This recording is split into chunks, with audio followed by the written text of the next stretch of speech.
أعوذ بالله من الشيطان الرجيم بسم الله الرحمن الرحيم فقد قال الله تعالى في القرآن المجيد والفرقان الحميد والقول الأحسن مرج البحرين يلتقيان فبأي آلاء ربكما تكذبان صدق الله العظيم۔ میں بڑی دیر سے یہ سوچ رہا تھا کہ جناب سیدہ کائنات صلی اللہ علیہ وسلم اور مولا علی کرم اللہ تعالی وجہ کریم کے بارے میں قرآن کی کون سی آیت ہے کہ جس میں دونوں کی شادی کا ذکر کیا بے شمار آیا۔ تو پھر مجھے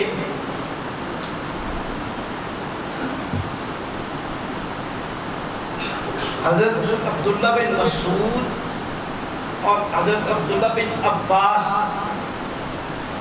یہ دونوں راوی ہیں، وہ کہتے ہیں کہ قرآن میں جو فرمایا اللہ نے مرج البحرین یلتقیان، یہ آیت دونوں حضرت علی کرم اللہ تعالی وجہ کریم اور جناب سیدہ کے بارے میں آئی۔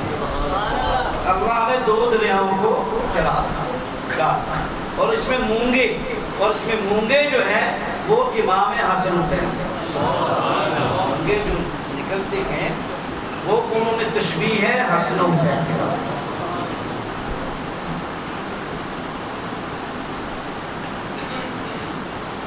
تو ٹائم آج مختصر ہے، ناز خان بہت سارے آ گئے، تھوڑے سے ٹائم پہ بات کروں گا۔ انس بن مالک رضی اللہ تعالیٰ عنہ کہتے ہیں کہ نبی صلی اللہ علیہ وسلم نے کے پاس نبی صلی اللہ علیہ وسلم پاس جبریل امین آئے اور کہا کہ اے اللہ کے نبی، اللہ تعالیٰ کی ذات نے آپ کو پیغام بھیجا ہے، اور وہ پیغام یہ ہے کہ اللہ نے آپ کی بیٹی جناب فاطمہ الزہرا کا نکاح مولا علی سے عرش پہ کر دیا۔ اس کے راوی انس بن مالک بھی ہیں، اس کے راوی حضرت ام سلمہ بھی ہیں، اور اس کے راوی ابو ہریرہ بھی ہیں، اور اس کے راوی ابو سعید خدری بھی ہیں، کافی راوی ہیں۔ تو کہتے ہیں کہ نبی صلی اللہ علیہ وسلم کے پاس جبریل امین نازل ہوئے اور کہا کہ اے نبی، آپ کی بیٹی فاطمہ الزہرا کا نکاح میں نے عرش پہ کر دیا ہے اور 70,000 فرشتوں کو بطور گواہ رکھا ہے۔ 70,000 فرشتوں بطور گواہ، اس میں اس شادی کی تقریب میں میں نے بلایا ہے اور پوری زمین کو جناب فاطمہ الزہرا کا حق مہر قرار دیا ہے۔ اب زمین پہ جو بھی پھل پھول اگے گا، جو بھی اناج ہوگا، وہ جناب سیدہ زہرا کی تفیل ہوگا۔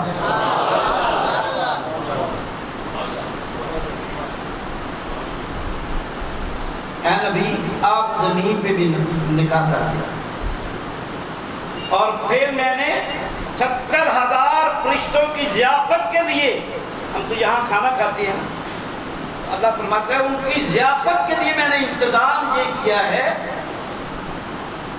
کہ شجرۃ طوبہ کا حکم دیا کہ اپنی سے لال اور زبرات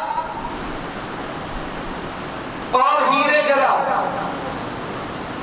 اور حوروں کو حکم دیا کہ وہ تھالوں میں بھر بھر کے تمام فرشتے جو اس محفل میں شامل ہیں ان میں تقسیم کر دیا، اور فرشتوں کو حکم دیا ہے کہ قیامت تک جب تم ایک دوسرے کے تحفے دینے لگو تو یہ چیز استعمال کیا کرو، یعنی تحفے کے طور پر وہ لال اور یاقوت ایک دوسرے کو دے. اور پھر فرمایا کہ ہم نے شجرہ طوبہ کو فرمایا ہے کہ اپنے سے پرچیاں گراؤ. یہ سب سے امپورٹنٹ بات میں کر رہا ہوں, سب سے امپورٹنٹ. خدا کی قسم اگر لوگ اس بات پہ ایمان رکھ لیں ان کا حل ہو گیا. یہ حدیث بیان کر رہا ہوں, باہر ریکارڈڈ ہو رہی بھی, کسی جگہ پہ بھی انٹرنیٹ پہ جا رہی ہے, کسی جگہ پہ ڈاک دیں. فقہ حدیث امام احمد بن حنبل رضی اللہ تعالیٰ عنہ کہتے ہیں السوائق مورکہ کتاب میں بھی, اور اس کو امام ابو عبید حاکم نے بھی اس کو روایت کیا ہے. المستدرک کے حاکم میں کہتے ہیں کہ اللہ نے حکم دیا شجرہ طوبہ کو کہ اپنے سے پرچیاں گراؤ, ان لوگوں کے نام لکھے ہوں جو قیامت تک محمد و آل محمد سے محبت کرتے ہوں گے.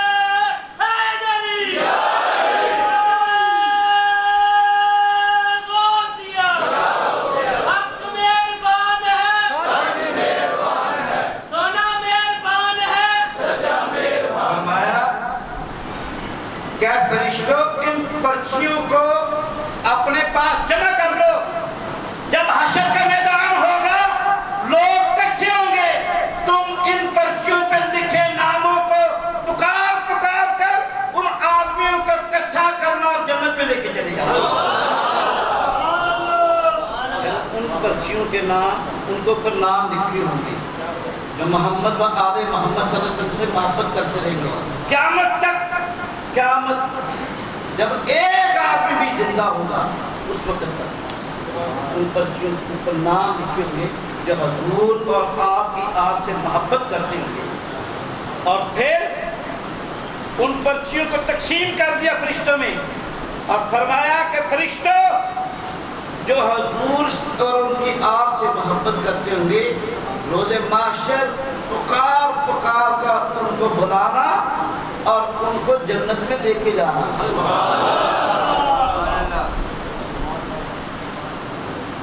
نبی پاک صلی اللہ علیہ وسلم نے فرمایا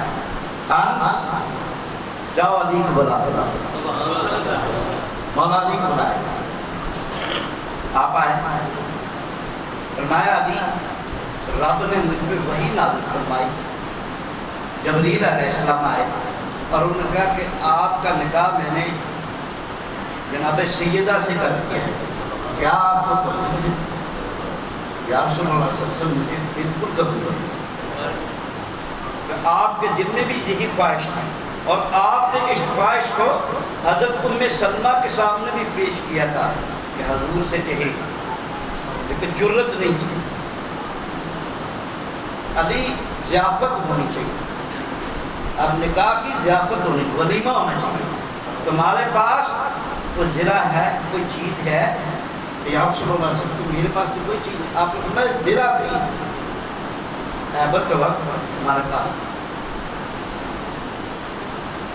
زرہ لے کے آئے, اب میں اس کو بیچوں. بازار میں گئے بیچنے کے لیے عثمان غنی رضی اللہ تعالیٰ عنہ اور کہا کہ کتنے کی جگہ بھیج دیں. آپ نے کہا جو بھی قیمت بتا. مقصد کیا ہے؟ بس حضور نے بتایا 400 درہم میں انہوں نے زرہ خریدی. مولا علی 400 درہم لے کے حضور کی بارگاہ میں حاضر ہوئے. آپ نے ابو بکر صدیق رضی اللہ تعالیٰ عنہ اور سلیمان فارسی بازار کو بتایا اور کہا کہ جاؤ بازار سے یہ سامان لے کے آؤ, ایک چکی, ایک مشکیزہ, برتن, بستر, چمڑے کا نیچے بچھانے کے لیے تکیے اور مشکیزہ وغیرہ لے کے. 360 درہم کا وہ سامان آ گیا، 40 درہم بچے۔ تو حضور نے فرمایا 40 درہم کی کوئی میٹھی سی چیز بنا، اور فرمایا کہ میرے پاس کھانے کے کھلانے کے لیے 2 اونٹ ہیں، ان کو ذبح کرنا۔ حضرت عبید اللہ بن جراح نے کہا یا رسول اللہ صلی اللہ علیہ وسلم میری طرف سے 1 بکرا ہدیے کے طور پہ حضرت علی کی بات میں پیش کرتا ہوں۔ ایک اور صحابی نے کہا کافی بکرے اکٹھے ہو گئے، سب کو ذبح کیا گیا، اور پھر ایک بہت بڑی ضیافت، اور مدینے کے تمام لوگوں کو اس ضیافت میں شامل کیا گیا، کوئی بندہ بھی نہ بچا۔ اور پھر آپ نے حضرت عائشہ صدیقہ رضی اللہ تعالیٰ عنہ کو اور حضرت ام سلمہ رضی اللہ تعالیٰ عنہ کو حضرت علی کے گھر بھیجا، کہا کہ جناب سیدہ کا کمرہ جا کے سجاؤ۔ حضرت عائشہ صدیقہ رضی اللہ تعالیٰ عنہ کہتی ہیں کہ ہم نے بستر میں روئی بھری اور اس کو اپنے ہاتھوں سے دھنا، اور بطحا کی نرم مٹی زمین پہ بچھا کر اس کے اوپر بستر رکھا، برتن رکھنے کی جگہ پہ برتن رکھے، مشکیدہ لٹکایا، اور پھر کیل لگائے تاکہ کپڑے ٹانگ لگے۔ عائشہ صدیقہ رضی اللہ تعالیٰ عنہ کہتی ہیں قسم ذات کی جس نے مجھے پیدا کیا، نہ اس سے پہلے اچھی شادی دیکھی نہ اس کے بعد دیکھی۔ کہتی ہے کہ نہ اس سے پہلے میں نے ایسی زبردست شادی دیکھی، نہ اس کے بعد میں نے زندگی میں ایسی شادی۔ حضور نبی صلی اللہ علیہ وسلم نے جناب سیدہ کو کھولے پہ بٹھایا، وہ تشریف لے کے جا رہے ہیں، ساتھ چلتے جا رہے ہیں، بارات کے ساتھ چلتے ہیں، بارات جا رہی ہے، پورا مدینہ مولا علی کے گھر کی طرف جا رہا ہے، پہنچے، دونوں کا رکھا ہو کے واپس آئے۔ آپ نے بڑے غمگین، بہت پریشان حضور کا دن گزر گیا۔ اگلے دن حضور کی پریشانی اور بڑھ گئی کہ آج تک میری بچی مجھ سے جدا نہیں ہوئی، یہ دور چلی گئی، گھر دور تھا۔ عبد الرحمن بن عوف کو کہوں کہ وہ اپنا گھر دے دے علی کو، یہ ہے محبت حضور کی جناب سیدہ۔ جو لوگ کہتے ہیں کہ رسول رسول ہے، اہل بیت کو نکال دو، ان کو یہ دیکھنا چاہیے کہ یہ کیا ہے۔ فرمایا جاؤ عبد الرحمن بن عوف کو بلایا گیا، ہاں بھائی تیرا گھر میرے گھر کے ساتھ ہے، میں چاہتا ہوں کہ میری بیٹی میرے گھر کے ساتھ آ جاؤ علی کے پاس اور ان سے بات کرو۔ ادھر علی کرم اللہ تعالیٰ وجہ الکریم دل میں سوچ رہے تھے کہ حضور کی بیٹی آپ سے کبھی جدا نہیں ہوئی، آپ کے قریب ہی رہی ساری زندگی، آج دور ہو گئی، تو کیوں نہ میں عبد الرحمن بن عوف کو کہوں کہ وہ میرے گھر کے ساتھ تقسیم کر لے، میرا گھر لے لے اور اپنا گھر دے دے۔ آپ ادھر سے چلے آ رہے، بازار میں ملاقات ہو گئی، عبد الرحمن بن عوف کہتے ہیں یا علی میں نے آپ سے کچھ بات کر لی۔ حضرت علی کہتے ہیں میں نے آپ سے بھی بات کر لی۔ ان کا پہلے آپ بتائیں، ان کا پہلے آپ بتائیں، ان کا نہیں پہلے آپ بتاؤ۔ عبد الرحمن بن عوف کہتے ہیں میں نے کہا علی اگر آپ کو مناسب ہو تو آپ میرا گھر دے دیں، میں آپ کا گھر دے دوں۔ حضرت علی نے کہا یہی تو میں تمہیں کہنے کے لیے آیا،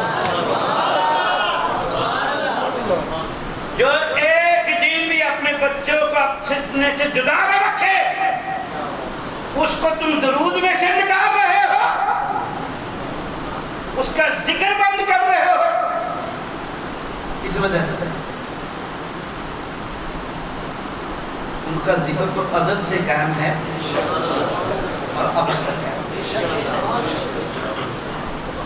ان کا تو ذکر قائم ہی رہے گا۔ نہ نبی صلی اللہ علیہ وسلم اس بات پہ خوش ہوں گے کہ ان کی اولاد کو باہر رکھا جائے، اور نہ نبی صلی اللہ علیہ وسلم اس بات پہ خوش ہوں گے کہ ان کے کسی طرح کی اذیت بھی نہیں۔ فرمایا علی 3 لوگ ہم سے محبت نہیں کریں گے، ایک وہ جو منافق ہے، ایک وہ جس کا باپ اپنا نہیں وہ حرامی پیدا ہوا، اور ایک وہ جس کی ماں نے حالت حیض میں اپنے خامد سے ہم بستری کی اور اس سے حمل ٹھہرا، وہ ہم سے محبت نہیں کرے گا۔ آج میں جنگ سے ہو کے آیا ہوں اور میں نے بڑے ناموں کو دیکھا ہے، بڑا برکہ ہے۔ میں نے حضور کی وہی حدیث مجھے یاد آئی، یا رسول اللہ آپ نے ٹھیک کہا تھا، واقعی ٹھیک کہا تھا، جو حرامی ہے وہ نہ آپ سے محبت کرے گا نہ آپ کی بات سے محبت کرے گا۔ یہ بات ہے کہ آج کا دن ہمارے آپ کے لیے رحمتوں اور برکتوں کا دن ہے، کیونکہ آج کے دن ہم کے اوپر ایک مہر رکھی، اور وہ کیا مہر تھی کہ یہ میرے اور میری اہل بیت سے محبت کرتے رہے، اور ہمیں اس دن جناب سیدہ صلوات اللہ سلامہ اور مولا علی کرم اللہ تعالیٰ وجہ کی شادی کی بدولت قیامت کے دن ان کی بدولت ہمیں جنت ملا۔ کئی لوگ کہتے ہیں جی بغیر حساب سے، میں کہتا ہوں جتنے بھی بڑے علماء ہیں وہ کہتے ہیں کہ یا اللہ وہ حدیث پاک حضور کی، وہ حدیث پاک حضور کی کہ جس میں حضور نے فرمایا کہ یا اللہ اے مومنو میری امت میں سے، اے جناب علامہ صاحب میری بات سننا، اے حدیث ہے نا، حضور نے فرمایا کہ 70,000 بندے میری امت بغیر حساب کا تو جان دی ہے کہ نہیں حدیث؟ اسی کیوں نہیں ہو سکتے؟ اہل بیت نہ محبت کرنے والے کیوں نہیں ہو سکتے؟ میرا نگاہ ہے اس دن کوئی پرچیاں لے کے کیوں نہیں؟ ہمارے ہی نام کی بات